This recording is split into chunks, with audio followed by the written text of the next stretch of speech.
Crypto currency की concept ने fintech की दुनिया में एक तूफान मचा दिया है। स्टार्टिंग में इसे समझने के लिए लोग उसे वर्चुअल मनी नाम से भी जानते थे, क्योंकि इसका एक मेजर की फीचर है जो कि फिजिकल एब्सेंस है। तो ब्लॉकचेन क्या होता है? ब्लॉकचेन लेन देन के लिए एक एडवांस टेक्नोलॉजी है। ये एक नेटवर्क है जो सामूहिक रूप से लेन देन का रिकॉर्ड रखता है। इस सिस्टम को क्रोनोलॉजी से जोड़ा जाता है और नेटवर्क पर सभी को दिखता है। एक शेयर डिजिट भी इधर का उधर हो गया तो आपको स्क्रीन पे दिखाई देगा। मतलब सोचो, टोटल 100 बिटकॉइंस है और 100 बिटकॉइन से 0.01 बिटकॉइन भी कोई खरीदता है या बेचता है तो आपको तुरंत स्क्रीन पे पता चलेगा। लेकिन ये अपने नॉर्मल करेंसी में जैसे रुपीज़, डॉलर, ऐसे फिएट करेंसी में नहीं होता। कोई भी कितनी भी पैसे किधर भी खर्च करे हमें पता नहीं चलता, उनकी प्रॉपर वैल्यू पता नहीं चलती। और हमेशा आपको ये सवाल पड़ता होगा, क्रिप्टो करेंसी क्यों इतनी पॉपुलर है? क्रिप्टो करेंसी एक डिसेंट्रलाइज है, मतलब कोई भी गवर्नमेंट का उसके ऊपर कुछ भी कंट्रोल नहीं है, सो दैट उसकी वैल्यू कभी भी कम नहीं होती। इसका मतलब गवर्नमेंट, बैंक, इन सब का क्रिप्टो करेंसी में कोई इन्वॉल्वमेंट नहीं है, so that bank and government जो भी पैसे का मिसयूज़ करती है वो मिसयूज़ नहीं कर सकती।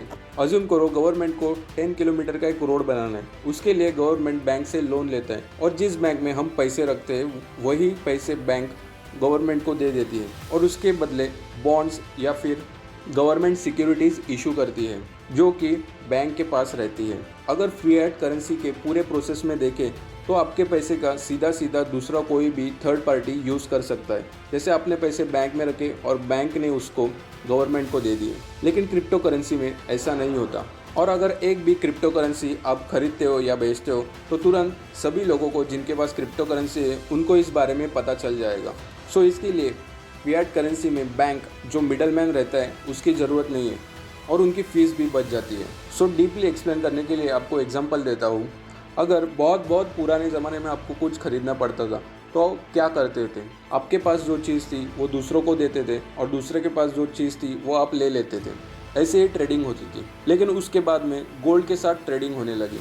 अगर आपको खाने की, कपड़ा या फिर रहने के लिए घर चाहिए तो आप इतने गोल्ड के कॉइन्स दो और सामने वाले पर्सन से वो चीज़ें खरीद लो। लेकिन गोल्ड बहुत लिमिटेड होने के कारण वो सिस्टम भी बंद हो गई। फिर लोग सी शेल के साथ ट्रेडिंग करने लगे, लेकिन वो बहुत ज़्यादा मात्रा में होने के कारण सिस्टम में गड़बड़ हो गई और लोगों ने वो सिस्टम भी ड्रॉप कर दी। सो ट्रेडिंग, इस बड़े वर्ल्ड को मैनेज करने के लिए गवर्नमेंट एंड बैंक्स की स्थापना हुई जो तुम्हारे हमारे नॉर्मल पब्लिक के पैसे को मैनेज कर सके और पैसे का यूज़ बिजनेस करने के लिए हो सके। अगर आप कोई भी इंडियन करेंसी देखें तो उसके ऊपर लिखा हुआ रहता है, मैं धारक को डैश रुपए अदा करने का वचन देता हूँ। डैश जगह पे जितने रुपए की वो नोट रहती है उसका वैल्यू लिखा रहता है। लेकिन इसका मतलब क्या है? अगर आज तक कोई आपको ये बता नहीं पाया है तो चिंता मत कीजिए, हम इस वीडियो में वही आपको एक्सप्लेन कर रहे हैं। भारतीय रिजर्व बैंक एक्ट 1934 जब पास हुआ था तब 1 अप्रैल 1935 में रिजर्व बैंक एस्टेब्लिश हुई थी।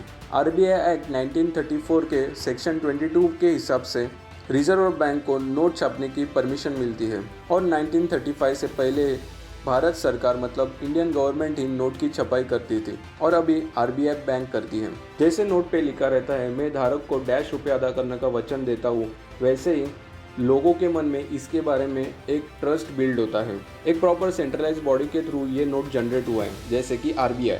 इसे एक प्रॉमिसिंग नोट भी कहा जा सकता है और जिसके बारे में लोगों को ट्रस्ट हो सके और लोग ये नोट यूज़ कर सकें। लेकिन क्रिप्टो करेंसी ऐसी नहीं है। क्रिप्टो करेंसी की कुछ भी फिजिकल वैल्यू नहीं है और ना कि क्रिप्टो करेंसी फिजिकली अवेलेबल है। क्रिप्टो करेंसी डिजिटल फॉर्म में है, इसलिए गवर्नमेंट का उसके ऊपर कुछ भी कंट्रोल नहीं है और गवर्नमेंट क्रिप्टो करेंसी ट्रैक नहीं कर सकती, ना क्रिप्टो करेंसी के ऊपर कोई भी टैक्स लगा सकती है। इसलिए स्टार्टिंग में क्रिप्टो करेंसी इंडिया में बैन थी, लेकिन अभी वो बैन हटा के क्रिप्टो करेंसी यूज़ कर सकते हैं। कुछ क्रिप्टो करेंसी बहुत फेमस हुई है और उसमें से बहुत ज़्यादा क्रिप्टो करेंसी फेमस हुए है बिटकॉइन। क्रिप्टो करेंसी की दुनिया में बहुत सारी करेंसीज है जो कि डिजिटल फॉर्म में, लेकिन बिटकॉइन उसमें से one of the most old crypto currency मानी जाती है। बिटकॉइन के अलावा और भी क्रिप्टो करेंसी है।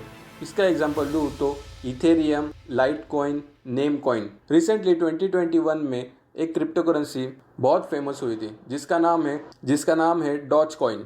जैक्सन पाल्मर ने 2013 में डॉट कॉइन को एक मजाक के रूप में शुरू किया था और जिसे बाद में एक डोमेन भी दिया गया था। वेबसाइट पे एक कॉइन की इमेज थी और जिसे पॉपुलर डॉज मीम के साथ मॉर्फ किया गया था। आईबीएम के एक सॉफ्टवेयर इंजीनियर बिली मार्कस ने जैक्सन से परमिशन ली और एक सॉफ्टवेयर बना के डॉज कॉइन को उसमें डाल दिया ताकि डॉज कॉइन से लोग लेन देन कर सकें। और इसी तरह डॉज कॉइन 6 दिसंबर 2013 में एग्जिस्टिंग में आया। डॉज कॉइन ने लॉन्च होते ही 72 आवर्स में ही 300% का प्रॉफिट कमाया और नाउअडेज हर साल 5.5 बिलियन नए डॉज कॉइन रिलीज होते हैं जो कि इन्फ्लेशन के साथ प्रोपोर्शनल है।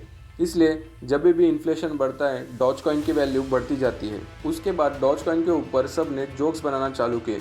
इनफैक्ट इलॉन मस्क ने अपने ट्विटर हैंडल में चेंज करके former CEO of Dogecoin ऐसे लिखा और इस वजह से तभी से डॉज कॉइन की वैल्यू बढ़ती ही जा रही है और आज की डेट में डॉज कॉइन $50 बिलियन का वर्थ रखती है जो कि असल में कोई करेंसी फिजिकली है ही नहीं, सिर्फ एक डिजिटल करेंसी है। जो कंपनी एक मजाक रूप से चालू हुई थी वो $48.3 बिलियन से फोर्ड मोटर कॉर्प से भी आगे है और ट्विटर से 52.3 बिलियन से।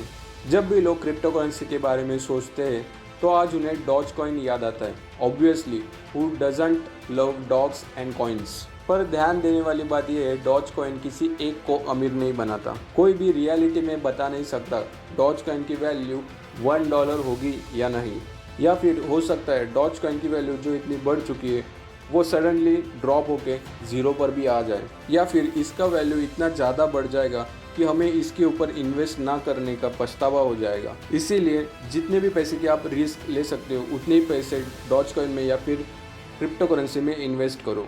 क्रिप्टो करेंसी इन्वेस्टिंग के लिए आज सस्टेनेबल तरीका बन चुका है, जिसके लिए अगर आपके पास 100 रुपीज़ है और आप 20 रुपीज़ की रिस्क ले सकते हो तो आप 20 रुपीज़ क्रिप्टो करेंसी में इन्वेस्ट करो। सो आपके मन में एक सवाल छोड़कर जा रहा हूँ, what is the future of doge coin?